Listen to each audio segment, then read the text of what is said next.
në mbarë Shqipërinë.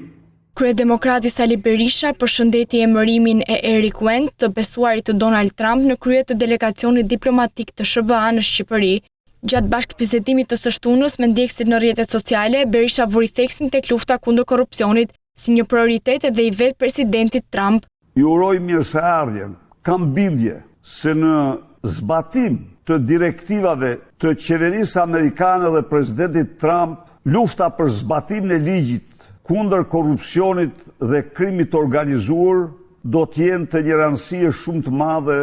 E teksa Wendt shfaqi mbështetje për SPAK, për aq kohë sa kjo strukturë ruan pavarësinë nga ndikimet politike, Berisha hodhi akuza ndaj prokurorisë së posaçme, duke cilësuar të kapur politikisht. SPAK-u u bë gardian i krimit kushtetues elektoral dhe unë betejën time kundër këtij institucioni nuk e fsheh. E kam filluar pikërisht atëherë kur u bindha dhe konstatova se ky institucion është armik i egër i pluralizmit. Ish kryeministri u ndal edhe tek reforma zgjedhore, duke bërë të ditura edhe qëndrime e synimet e opozitës. Ku qëndron Partia Demokratike dhe aleatët e saj?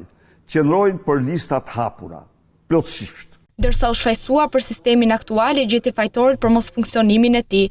U deformua në mënyrë të jashtëzakonshme dhe të njanshme, kryesisht të njanshme, por në një moment dhe në bashkëpunim nga Edi Rama, në një moment dhe në bashkëpunim me Lulzim Bashën.